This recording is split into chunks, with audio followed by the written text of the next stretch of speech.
Hello and welcome. I'm Goblin, and tonight we will be reading stories from Your Ghost Stories. If you aren't familiar, this is a website where people submit their real, first-hand encounters with the paranormal. It's not just limited to ghosts. Despite the name, I find all kinds of strange things on there. Tonight I'll talk a little bit in between stories, but mostly our focus will just be hearing these strange experiences people had. So, if you're ready, let's get started. Our first story took place in Denmark and was submitted by Elma28. It's called Seeing the Lady in White.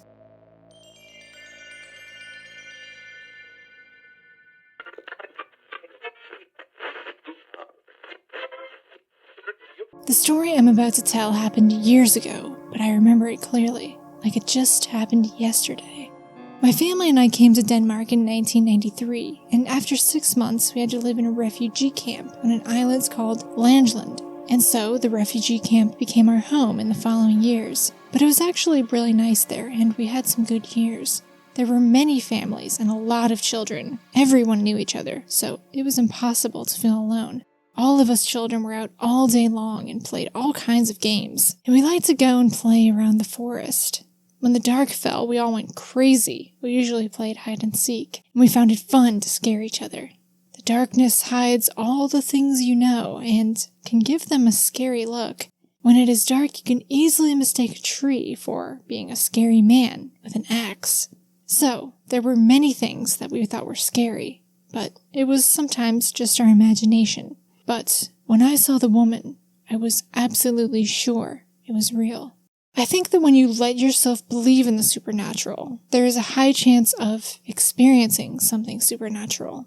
So one day, my friend and I were walking on a path, not far away from the refugee camp. It was only surrounded by grass, fields, and some small bushes, so you could see everything and everyone who walked on the other path. These two paths led to the same forest, and there was no way of getting off those paths.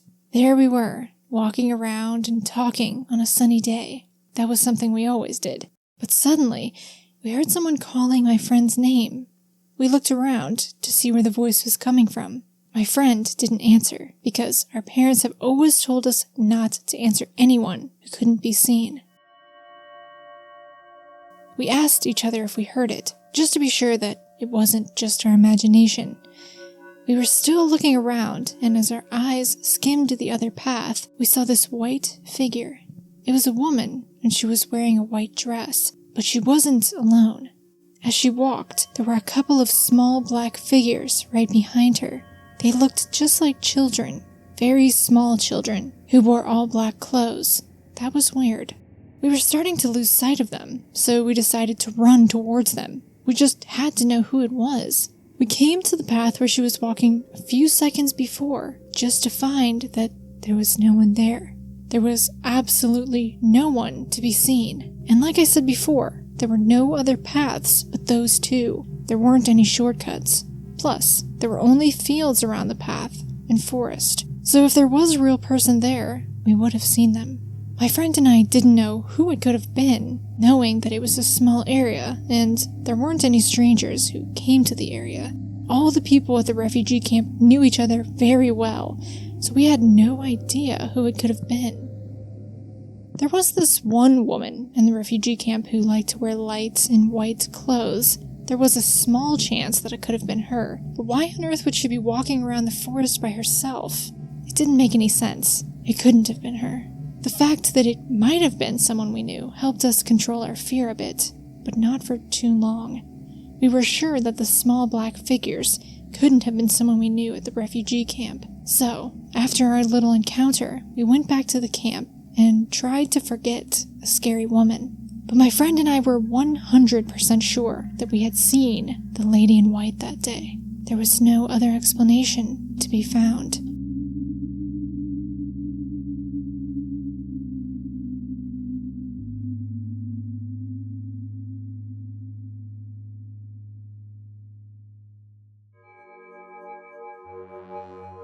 There's something really creepy to me about the small figures in black following the woman. Very, very mysterious, kind of strange. If it was just a woman in white, it wouldn't have been quite as strange. But something about those little figures really intrigued me. They did mention the name of the island where this took place in Denmark, so I was able to locate that, but I couldn't find exactly where their refugee camp would have been in the 90s, so I can't pinpoint the exact location, only because I kind of like to get a look around and see the area, so there's a couple of places it could have been, but I can't pinpoint the exact area. So, that's how we're starting off for the night. I don't have too much to add besides that, so let's move on to our next story. This one took place in California and was submitted by I Am Nobody, and it's called That Thing in the Yard.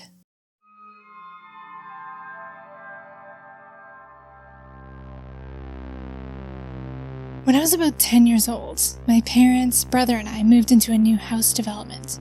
You're probably thinking, the house isn't old, it's got to be spirit-free. I must say, that house is freaky. The front door rattles and creaks, creepy shadows in places where they shouldn't be, feelings of being watched, the works. I usually try to be skeptical, but there are really some things I can't explain. And I don't think it's fair to chalk everything up to being sleepy and the usual excuses. So, here is my first written recalling of the odd things that have happened in that house. It was a warm, clear summer night.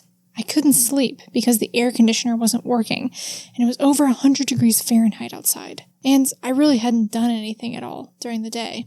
I tried sleeping for the longest time and realized that wasn't going to happen. So I did the reasonable thing that any 10-year-old would do. Go watch cartoons in the living room. I walked down the hallway and into the living room, very much awake and drenched in sweat, and began feeling the wall for the fan light. That's when I noticed a light shining in through the window. There had been recent break-ins in the neighborhood, but they were on the rich side of the neighborhood, whereas my house was this tiny little overpriced one-story. Why would any criminal want to break into my place when only 5 blocks away is a massive $1 million 2-story house? I went through my options. Number 1, stand there like an idiot and scream. 2, go wake up my dad. 3, be the heroine, take up a frying pan, and scare off the criminal. Being an avid detective story reader, and readily awaiting the moment of fame and triumph when catching a bad guy, I chose option 3. So, I took a frying pan, crept towards the window, and opened the blinds. Standing in the middle of my yard is a small figure, less than 5 feet tall. This is when it dawns on me that, first off, that light is not a flashlight. That thing is a blue, glowing orb that the figure was holding. I don't remember the skin color or the clothing, but I can say the figure was thin enough that I could have fit my hands around its torso with my fingers touching each other, and the limbs were about half that circumference. At the time, what scared me most was that the thing had no feet or fingers. All that overzealous bravery drained from my soul. My instincts screamed at me to run, but I was transfixed in terror, combined with an odd curiosity to identify it. It was like a bad horror story. That was when it turned its head, which was really about the width of its torso, and in the shape of a lemon drop. The eyes didn't really have color, but they were reflective. We make eye contact, and it stares for about 5 seconds. Suddenly, there's this flash of light, and it's gone. I turned on all the lights and proceeded to watch cartoons. They did specifically say they were watching SpongeBob. So, that is quite strange. Obviously, they were very clearly expecting some kind of human intruder holding a flashlight, and then they see this impossibly thin, digitless figure holding a glowing blue orb with a lemon drop-shaped head. I do think there is one story in the fairy census, one of the fairy census, where whatever being this person saw had a lemon drop head.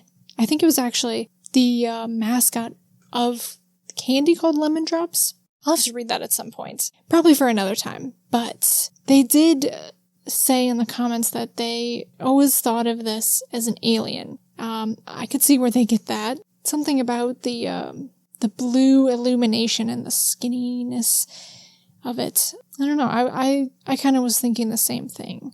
The creature in itself is weird, but holding a blue orb, that does give something that you would read in like a UFO report.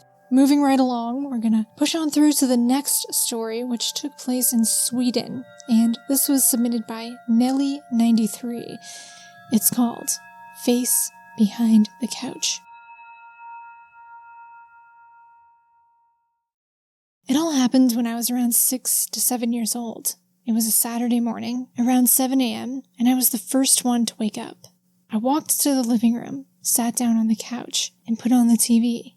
The rest of my family was still asleep, and I knew that they would not wake up until 9 a.m. or so.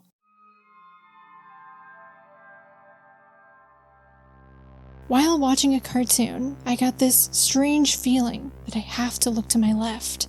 We had this corner couch, and I was sitting all the way to the right, and when I looked to the left, I saw a face that was looking at me and smiling at me disappear behind the couch. I remember that I didn't get too scared, just a bit shocked. I was just sitting there, not moving, and just looking at the empty place where I had seen the face. After maybe a few minutes, I stood up and walked slowly to the back of the couch, but when I got there was nothing. I was alone in the living room. I know that this was not a dream, and I know that this face didn't belong to any of my family members because I didn't hear any footsteps, and nobody in my family is bald. This memory has been following me ever since, and I'm still wondering what or who it could have been. My mom has told me that when I was around 5, she could hear me talking to somebody in my room. She slowly walked to my room and looked inside. She saw me talking and looking at something that was not there. It looks like I've had imaginary friends, so maybe this bald face was one of them.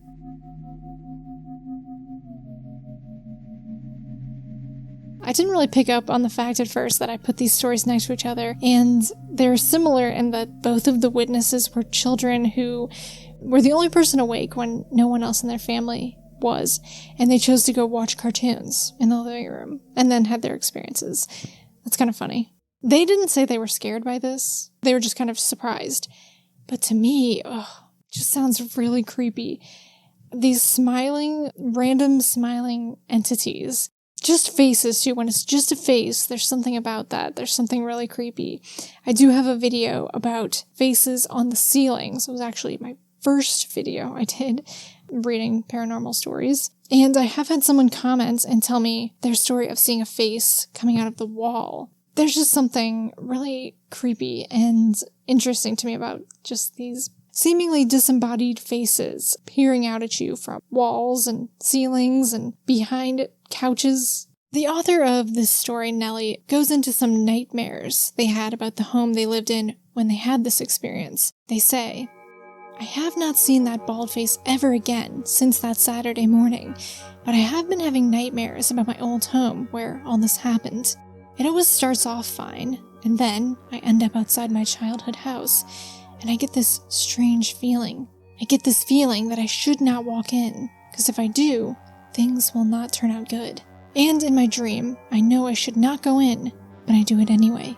What happens most of the times when I'm in the house is that it's mostly dark, only a few lights on, and you have this feeling of not being alone. Whatever is there, you can't see it. What always happens is that I'm in my childhood bedroom, and I can feel something is coming. That's when my door begins to move, and I get this heavy force on top of me, and sometimes before passing out, I can see a dark shadow. I'm guessing when they pass out in their dream, the dream probably ends or they wake up. That's so creepy though, and then they get this they almost have a sleep paralysis experience in their dream, of the feeling of a presence and heaviness on their chest and seeing a shadow, but it's not sleep paralysis because they're not awake, they're dreaming. So that's interesting. Does anyone else dream about their childhood home? If you don't live there anymore, I mean, I would say I do fairly often. I haven't had one in a while, but they do come up fairly often. And my sisters and I have talked about how often we dream about the house we grew up in and how we can still remember every inch of it so clearly. I guess that makes sense, but it's still always interesting to feel like you are in the house again when you're in a dream. I'll dream that I'm in my childhood home, but living there as an adult and it's my house. I did think it was interesting that in their dream, they are always in their childhood bedroom. And apparently their mother commented that this is where they would find Nellie talking to someone unseen. So I don't know if there's any connection between the dreams and the face and the person they talk to in their room. I don't know. Let's read one more. This one took place in Ireland and was submitted by the Irish Ranger 27, and it's called The Rubber Man. This took place some time ago, so I wasn't present to witness it. More likely that I'm glad I wasn't there to witness it. So on Saturday night, my auntie and I were at her house, having a few drinks and telling stories. She had mentioned a story, and it involved the very small rural village of Atavoil, my granddad's birthplace, as well as family home. In my granddad's birth home, a family member died, and he was laid out upon the kitchen table, as that's what they did back then. Blood was discarded into the pig pen, and ever since that, the house was known to be unlucky. My granddad and his two brothers were left the house in a will. It contained a small farmyard out in the backyard, which then stretched out into a massive field with a single fairy tree in the middle. Sometime after the funeral, they were in the field when my granddad spotted someone. "Who's that by the tree?" he said. The other two looked and couldn't see anyone. But no sooner had he said that, within 5 seconds, this thing was sprinting towards them. It crossed a massive field that not even a fully grown, healthy man could descend as fast as it did. All three men turned and bolted for the gate, desperate to get out to the point where one was willing to sacrifice the other. When they were out of the field, they turned around to look at the creature chasing them, and it had vanished. They gave it the name the Rubber Man, as it practically bounced down the field towards them. To this day, my granddad refuses to talk about it much. If you ask him about the Rubber Man, he will repeat the question, nervously laugh, and brush it off, only to talk about something else. But I'm not finished with this story just yet. One of the brothers, we'll call him Dave, would stay there now and again, but only if there was someone else there, as banging could be heard on the walls, and doors slammed to the point where he was being questioned by angry neighbors. He once even cried at the thought of sleeping alone in that house. A grown, fit, and healthy man. Work needed to be done on the house, as parts were starting to crack. So, instead of getting professionals, my granddad decided to do it for free. He had to knock down a wall, and when he did, he was presented with a door. As soon as Dave heard of this, his only response was, "Don't open the door." When asked why, he responded again, "I said don't open the fucking door." And so, it wasn't opened, simply replastered up. Anyway, hope you enjoyed the family story.